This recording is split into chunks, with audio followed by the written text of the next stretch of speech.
If it were up to Apple and Samsung, you'd be getting a new phone every year, if not more often. Is that the right time? Today, let's talk about when is the right time to upgrade your smartphone as a photographer. Hey everyone, welcome back. Aaron here from techphotoguy.com. This is part 3 of a 3-part series that I'm doing here with Kelly Guimont. She's a technologist, podcaster, IT professional by day, fun person to hang out with by night. And we are talking about when is the right time to get new gear. Videos 1 and 2, which I will link down below, talked about when should you upgrade your computer and when should you replace your camera and photography gear. Today, we're going to tackle the smartphone, which, probably of those 3 categories of things is the thing where some people upgrade very frequently, and I will admit I'm in that camp. I'm on the Apple, iPhone as a service program where I pay them, yep. I pay them about $50 every month, and it means I have the latest, iPhone Pro model camera, and I get a new one every year. That said, I'm doing that mostly because I want to have that newest camera with me all the time. And the advances in the last few models of iPhone hardware have been in the camera, in the lens itself, in the processor, in the neural engine, and the computational capabilities of what the phone can do to assist you in making a photo. And that part, that's been the thing that's been the biggest change in the 11. I mean, until 5G becomes something that is going to make an impact in a lot of people's lives, the 12, when the iPhone 12 came out that had 5G as part of its offering, the biggest thing was the camera's even better than the 11 camera, and the 11 camera was spectacular. So particularly in the Pro model. So the camera advancements, and particularly on the Android side with Google I/O being earlier this week as we record this, Google's making their own processors for the Pixel phones, much as Apple has built their own silicon for their phones for a long time. Google's coming out with a new one, and one of the things that they're saying about their sort of similar system on a chip is the computational power that they can put into the camera as well. And so that's where a lot of the advancement is coming now. So if you're not a person who takes a lot of pictures with your smartphone, first of all, hi, welcome to a channel that you've probably never been to before. But second, that's the part that's making the most difference. It used to be really big changes in how the phone operated or what the phone could do. And, we got, pay for stuff with your phone. We got, unlock it with your thumb, unlock it with your face. And, now all of, the new thing every year is basically like, look how much more the camera can do for you than the one that you have in your pocket, whatever it may be. Right. And I think that's one big key point is, obviously this is a channel for people into photography, right? So when we're talking about smartphones, honestly, when we're talking about smartphones with anyone, the camera is probably the most important thing, but especially for my audience. And let's be honest, other than the camera, honestly, if I go back to say, looking at the iPhones over the years, probably if you upgraded every 3-4 years, you'd be plenty fine, right? There's not much other than the camera. There's not much that's changing that rapidly. If you're doing email, you're sending text messages, you're browsing the web, you're using apps to buy things or to make a dinner reservation or to order a ride share, that's going to work just fine on a 4-year-old iPhone, right? But, the camera really is the thing, I think, that photographers, need to look at. And absolutely. And look at it from the standpoint of how important is your smartphone camera to your photography, whether that's professionally or as a hobbyist. One of the things that we talked about at the tail end of the video we did on when is the right time to upgrade your camera gear, was that I made the comment about, if your camera gear is so big, bulky, inconvenient to take with you that you don't take it with you, maybe it's time to look at replacing that gear. But for many of us, myself included, a lot of times we might consider, hey, do I bring my Sony mirrorless? Do I bring my Canon DSLR? Do I bring whatever, quote unquote real camera I have, but I might just opt to take my smartphone because it's easier. It's smaller. It fits into my pocket. It doesn't scream, "Hey, look at me, I'm a photographer." And it takes awesome pictures. Like if what you're worried Right. about is being able to print it out and put it on the fridge or put it in a book that you give to somebody, like you can get a very, very good image out of the camera in your pocket. And Right. and that didn't used to be the case. Like I think you and I have talked before about it used to be that you would buy a cell phone and it could take pictures. And now a lot of people are buying a camera that can take a phone call and send a text. Right. Yeah. I mean, and the cameras are really good. Now, are they going to be as good as a bigger sensored camera in all situations? No, there are a whole lot of scenarios where I would definitely want to have, my mirrorless camera, my DSLR with me. On the other hand, there are also a whole lot of scenarios where that camera that's in your iPhone or your Google Pixel, from the last couple of years really is really good. Minor brag here, right? I just brought home a boatload of trophies from the Professional Photographers of Washington State Image Competition, where I won, best in category, best in division, best in show, a bunch of all these trophies. The photo that drove most of those trophies was captured on an iPhone about a year ago. So it's not even the current model iPhone. It was the last model iPhone. And that got me a whole bunch of photography hardware, trophies to show off. Right. And so, which is another way you can upgrade your gear, right? Which is another way you can upgrade your gear. You've just upgraded some of your gear. Yeah. Right. To more trophies. For a lot of purposes, that smartphone camera is good enough. And so as photographers, I think you need to look at, how often do you use it, right? And you have some data to help you make this decision, probably, right? You can go into whatever it is you use to manage your images, even if it's just files on your hard drive, but if you use something like Lightroom or Apple Photos or Capture One or some other program that has a catalog, like go in and filter by the metadata on your photos and be like, hey, what percentage of my photos am I making on my smartphone versus using a bigger camera? And right.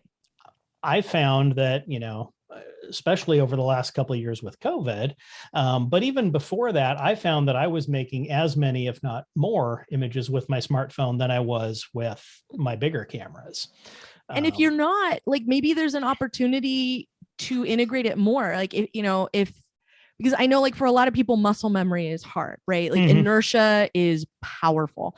And what you get from that is, the camera in my phone isn't as good as the camera, my individual camera, and never taking another look and never having any sort of update to that opinion, or, because at the time, like, it was pretty objective. It's a fact.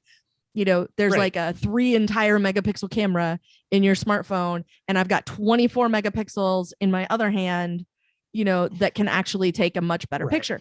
That's, they're still not 24 megapixel, but it's a lot closer now than what it used to be. The camera in your phone versus a mirrorless or DSLR, and what kind of capability you have. And then when you add to that, if you want to have a tripod for your smartphone, for example, it's way less hardware to be something that will hold up your smartphone than will hold up a body and a lens. And it's way less lighting necessary in some cases. It's way less ancillary devices. Like if you want an extra battery, you can get a real small one, you can get a real big one, you can charge it in the car on your way to the thing. That, the ancillary gear that goes into all of that. Like maybe there is an opportunity, if you're not using your smartphone for a lot of different pieces of what you do with your photography anyway, you have the opportunity to integrate that and give it a chance in some lower stakes situations, and see if maybe you can come up with something good or a much better application than what you had before. Right. Yeah. And so to kind of loop back and, wrap up with that original question of like, how often should you upgrade? So here's my take. And then I'd love to know what your take on it is, Kelly. Yes. So my take is, if you're the person who really values your smartphone photos and you always want to have the best possible ones, it might make sense to look into getting on one of those kind of, continuous upgrade plans where you can trade in your phone every year and get the latest one. Mhm. If it's not quite that important for you, or you don't want to make that sort of kind of a commitment, I would say an every 2-year plan is probably good. There's lots of places where you can kind of buy the phone. A lot of the cell carriers will give you a deal where basically if you commit to a 2-year contract, you're getting a heck of a deal on the phone. And if you're within the last couple of generations of phone, you're going to have a good high quality camera there, whether it is an iPhone, whether it's a Pixel, things like that. If you're more than 2 years old, you're probably going to start running into some places where the images might start being lacking, especially in, if it's a bright sunny day, great, you're probably gold. You might be golden with a 5-year-old phone, right? But if you're talking low light, if you're talking motion, if you're talking any of those kind of other scenarios where, the hardware does kind of matter, you want to be more recent. So that's kind of my take. I think maybe every 2 years might be kind of the price performance sweet spot. What do you think? I think so too. Most carriers, or if you go directly to somebody, you go to Best Buy, like a retail establishment, like Best Buy, an Apple store, things like that. A lot of them have a 24-month or a 30-month, I think, payment plan.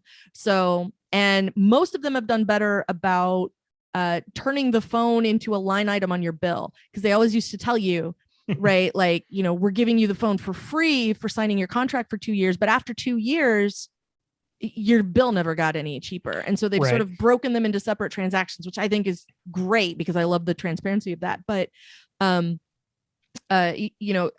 at 24 months or 30 months, you're getting a really reasonable monthly fee for that, to be able to pay that off effectively. Most of them have no penalty if you pay it off sooner, that kind of thing.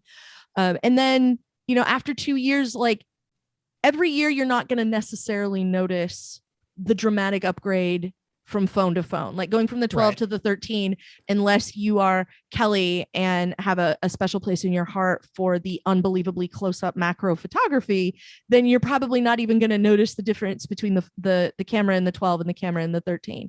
So that may not be the track you want to be on. But if you had an 11 and went to a 13, you're definitely going to notice a difference all around, not just because the only difference, the primary difference between the 12 and the 13 was the macro possibilities. So definitely, I would say if you're not using it for a fair amount of other sort of image making opportunity, maybe examine that a little bit. And if you're still a person who says, I'm never going to get as good a photo with my phone as what I can get with my camera, like I know a guy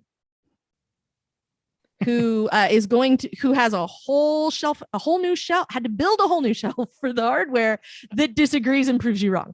So, And one other thing, talking about like that 2-year sweet spot is if you're on that, like a 2-year plan where you pay the phone off, then you own your phone.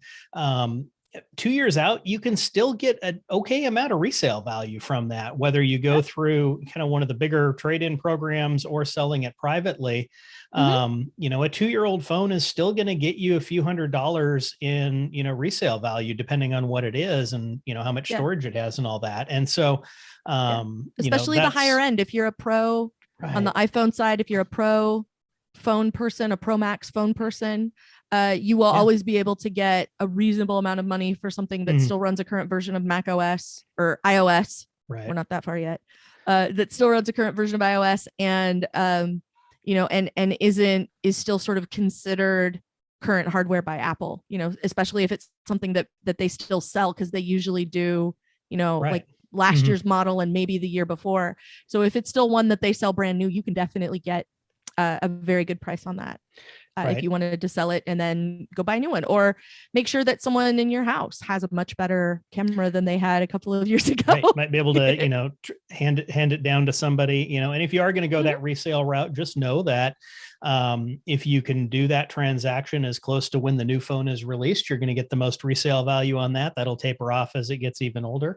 But yeah, either way, if your smartphone's important, consider it just like you would any other photography tool, and, make that upgrade investment when it makes sense. So thank you again, Kelly, for the conversation. Let folks know where they can find you. I'll drop a link down below as well. But if you're interested in, Kelly's take on, all things technology and otherwise, you can get more of that. You can find me over at, I have a number of podcasts. So you can find me at I Want My MCU TV over on the Incomparable Network, which is a show I host about the latest show on Disney Plus from that comes from the Marvel Universe. I also have a show over there because we just recorded an episode very recently, since we got a trailer for season 4, called Greetings from the Uncanny Valley, where Don Melton and I talk about Westworld and all that entails. Right. You can find me in other parts of the Incomparable Network, where I pop up occasionally, offering my opinion on other things, generally Star Wars. And a friend of mine and I are going to spin up something. We haven't decided what to call it yet, but we're going to watch the latest season of Barry on HBO Max. And we both really love NoHo Hank. He's our favorite character. So we want to do a podcast about that. So that's happening soon over at aftershowpodcast.com. On Tuesday nights, you can sometimes hear me getting my nerd on with some other folks, including Chuck Joyner at Mac Voices Live, which you can find at macvoices.tv. And the rest of the time, you can find me on Twitter as Verso. All right, there you go. I will drop links to that stuff down below. I will also have links to the previous 2 video segments kind of in this series around when to buy new stuff, computers, cameras, and now smartphones. Thanks again, Kelly. Everybody, be sure to subscribe. I'll be back at you again next week with a new topic. Looking forward to chatting more about technology, photography, and how they kind of are one and the same nowadays. Take care, everyone.